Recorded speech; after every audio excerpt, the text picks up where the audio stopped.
इस शो के प्रायोजक है मां भवानी डेकोर प्राइवेट लिमिटेड, मतलब a complete floor solution, new 0 mile Dadar road Muzaffarpur. बनाकर वो काम कर रहा है।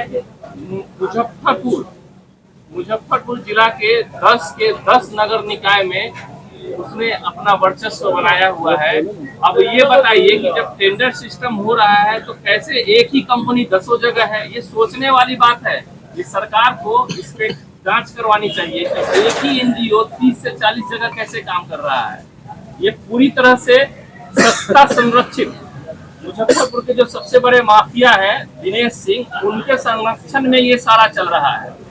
और दिनेश सिंह एमएलसी और यहाँ के एमपी बीना देवी है, उनके संरक्षण में ये सारा काम चल रहा है।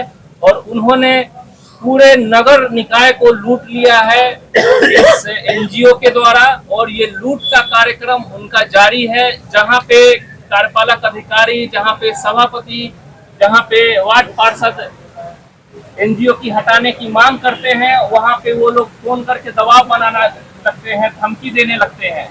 तो मैं यही बोलूंगा, मैं आज डीएम साहब से भी जाके मिलूंगा और उनको बोलूंगा कि इस पे उचित कार्रवाई की जाए, अपने स्तर से जांच की जाए। और प्रधान सचिव से भी मिलकर देश प्रताप सेवा संगठन को पूरी तरह से बिहार में बैन करवाने के लिए मैं सड़क पे आंदोलन करूंगा।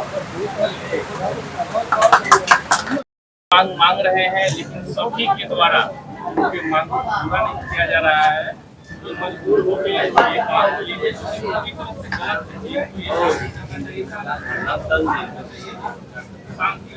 करना पड़ता।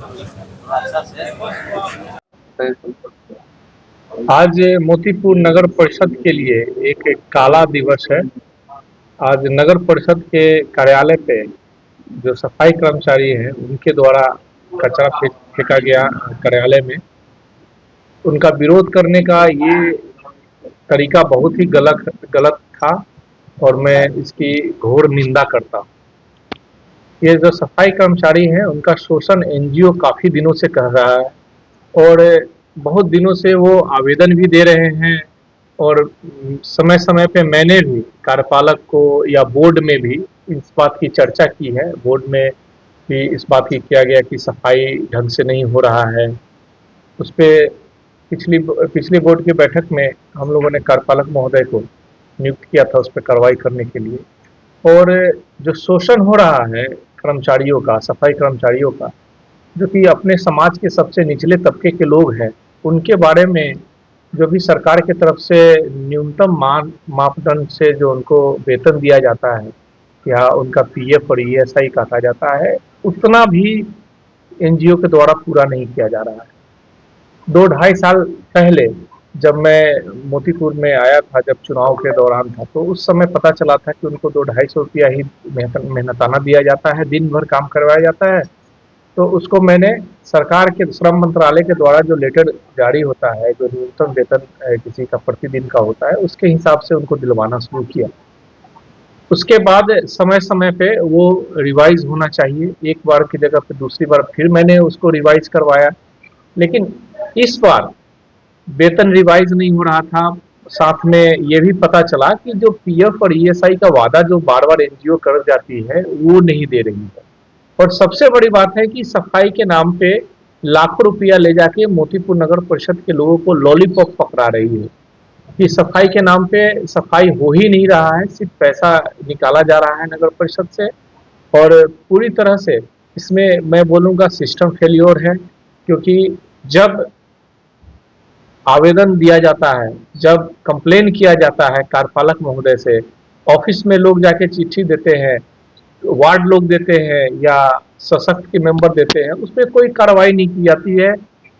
पूछा भी नहीं जाता है एनजीओ से कि आप ये सब खाना पूर्ति कर रहे हो कि नहीं कर रहे हो, आपने जो लीज पे जो डॉक्यूमेंट में जो आपके नियम है उसको पूरा क्यों नहीं कर रहे हो। एनजीओ यहाँ पर काम कर रही है, क्या किसी के मिली भगत से उसका मनोबल यहाँ बढ़ते जा रहा है? हाँ, ये जो एनजीओ है ये प्रताप सेवा संघ करके है।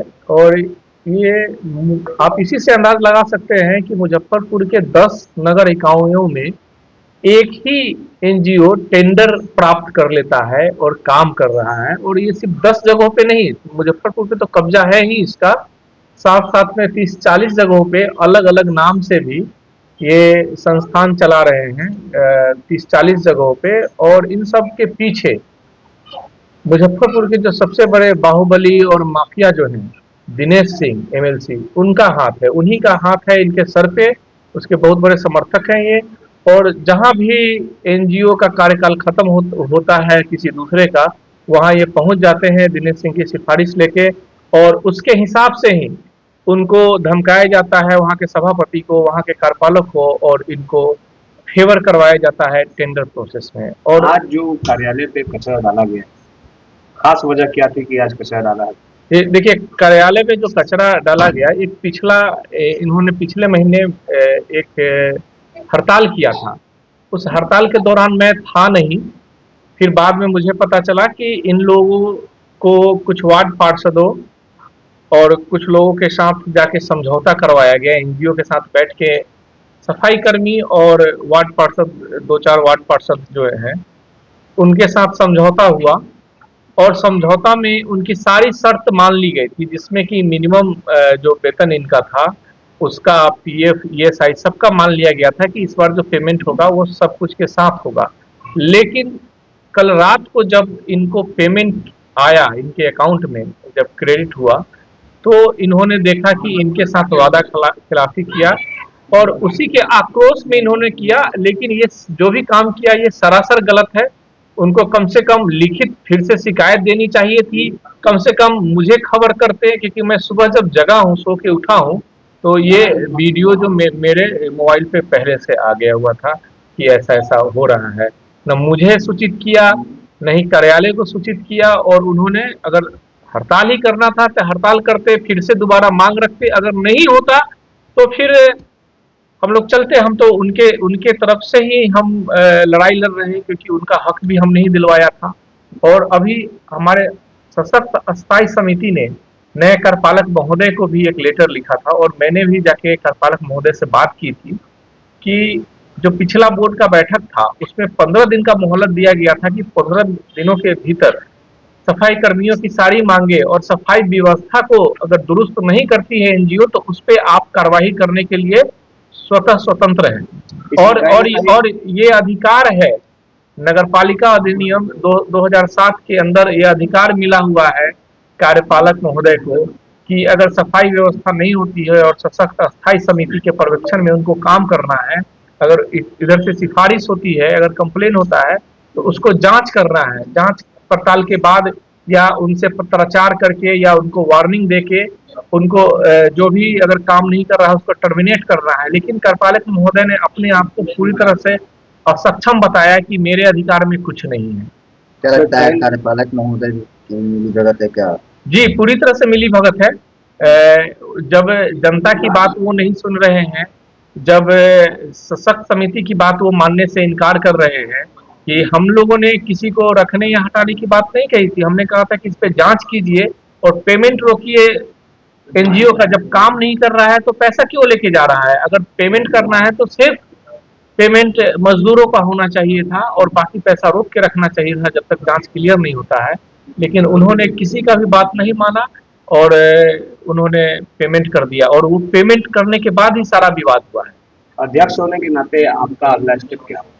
मैंने पहले ही कल जब कार्यपालक महोदय का मंशा मुझे पता चला, उसी समय मैंने पहले कार्यपालक महोदय को लेटर सशक्त अस्थायी समिति ने दिया था।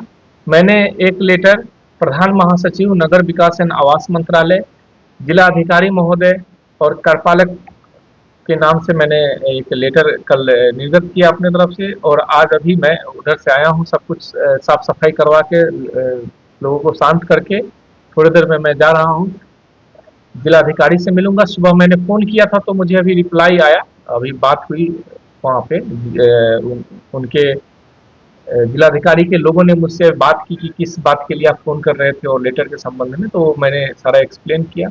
मैं जा रहा हूँ, खुद मिल के उनसे बात करूँगा, और जो भी मोतीपुर के अंदर घटनाएं हो रही हैं उनको जल्द से जल्द ख़त्म किया जाए, और ये जो लूट खसोट मचाए हुए एनजीओ उसको जल्द से जल्द यहाँ से हटाया जाए मोतीपुर से, और उसको काली सूची में दर्ज किया जाए, ब्लैक लिस्टेड किया जाए, कि वो कहीं और भी काम करने के लायक न रहे, और जितने भी एनजीओ काम कर रहे हैं वो कहीं भी जाके लूटने का प्रयास न करें, नगर निकायों को लूटने का प्रयास किया जा रहा क्या है। परिचय होगा? मेरा नाम कुमार राजेंद्र राघव, मैं सभापति मोतीपुर नगर परिषद।